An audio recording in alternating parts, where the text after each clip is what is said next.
YS Jagan హయాంలో నిర్మించిన విజయనగరం ప్రభుత్వ మెడికల్ కాలేజ్ విజయవంతంగా 2 ఏళ్లు పూర్తి చేసుకుంది. 2023 సెప్టెంబర్ 15న అప్పటి సీఎం జగన్మోహన్ రెడ్డి కాలేజ్ ని ప్రారంభించారు. అదే ఏడాది మెడికల్ కౌన్సిల్ ఆఫ్ ఇండియా అనుమతి ఇవ్వడంతో 150 మంది విద్యార్థులకు అడ్మిషన్ దొరికింది. 2024లో రెండవ బ్యాచ్ లో మరో 150 మంది జాయిన్ అయ్యారు. పారామెడికల్లో కలిపి 600 మంది విద్యార్థులు ఈ కాలేజ్లో విద్యాభ్యాసం చేస్తున్నారు. ఇదే అంశానికి సంబంధించి మరింత సమాచారం మా ప్రతినిధి యుగంధర్ అందిస్తారు.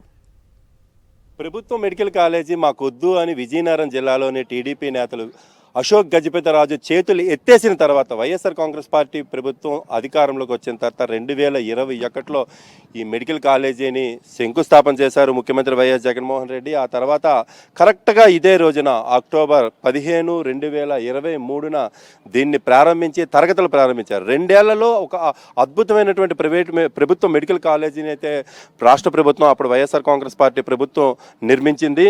అయితే ఆ తర్వాత 2 సంవత్సరాలు వరుసగా మెడికల్ కౌన్సిల్ అనుమతులు తీసుకొని ఇక్కడ క్లాసులు అయితే జరుగుతున్నాయి. ప్రస్తుతం ఇక్కడ 2 సంవత్సరాలు అంటే దాదాపు ఫస్ట్ ఇయర్ 150 మంది విద్యార్థులు, సెకండ్ ఇయర్ 150 మంది విద్యార్థులు, మొత్తం 300 మంది విద్యార్థులు ఎంబీబీఎస్ విద్యార్థులు, అదేవిధంగా పారామెడికల్ కోర్సెస్ అయినటువంటి ల్యాబ్ టెక్నీషియన్స్, స్టాఫ్ నర్సెస్ ఇట్లాంటి కోర్సెస్ విద్యార్థులు కూడా దాదాపు 300 మంది అయితే ఇక్కడ విద్యను అభ్యసిస్తున్నటువంటి పరిస్థితి.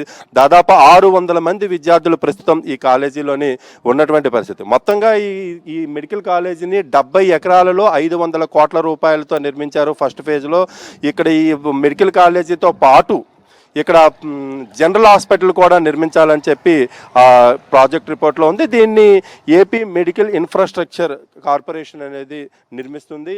దీన్ని నాగార్జున కన్స్ట్రక్షన్ కంపెనీ నిర్మాణ పనులు చాలా శరవేగంగా చేసింది. శంకుస్థాపన చేసిన 2 సంవత్సరాల్లోనే మెడికల్ కాలేజీ పూర్తిగా కమెన్స్మెంట్లోకి వచ్చేసింది, అడ్మిషన్ స్థాయిలోకి వచ్చేసింది.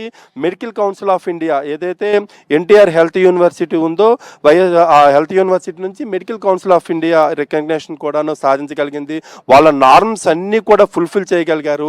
ల్యాబొరేటరీస్ కానీ, అధునాతనమైనటువంటి ఎక్విప్మెంట్ కానీ, లేకపోతే బోధనా తరగతులకు సంబంధించిన ఎక్విప్మెంట్ కానీ, లైబ్రరీస్ కానీ అన్నీ కూడా ఫుల్ఫిల్ చేయగలిగారు. దీంతో మెడికల్ కౌన్సిల్ అనుమతులు ఇచ్చింది. 2 సంవత్సరాల్లో శంకుస్థాపన చేసి 1,00,000 చదరపు అడుగుల నిర్మాణం చేపట్టి తరగతులు ప్రారంభించడం అనేటువంటిది అంటే దేశ చరిత్రలోనే ఒక అపురూపమైనటువంటి ఘట్టంగా మనం చెప్పుకోవచ్చు. ఎందుకంటే మెడికల్ కాలేజీ అనేటువంటిది ఒక దశాబ్దాల కళ. అది నిర్మాణం చేపట్టాలంటా కూడా మనం గతంలో చూసాం, కొన్ని సంవత్సరాలు పట్టేది. కానీ వైఎస్ఆర్ కాంగ్రెస్ ప్రభుత్వం మాత్రం కేవలం 2 సంవత్సరాల్లోనే దాని నిర్మాణాన్ని పూర్తి చేసి రికార్డు స్థాయిలో చూపించింది. అంటే చిత్తశుద్ధి గల పాలకులు కానీ ఉన్నట్టయితే ఒక ప్రాజెక్టుని ఎంత త్వరగా పూర్తి చేయగలరు అనేటువంటిది ఈ మెడికల్ కాలేజీని చూస్తేనే మనకు అర్థమవుతుంది. ఇప్పుడు ఈ మెడికల్ కాలేజీ విజయనగరం జిల్లాతో పాటు ఉత్తరాంధ్రకే ఒక తలమానికంగా మనకు కనిపిస్తుంది. గాజుల రేగలో ఉన్నటువంటి ఈ మెడికల్ కాలేజీని దాదాపు 300 నుంచి 500 బెడ్స్ కూడా అందుబాటులోకి ఉన్నాయి.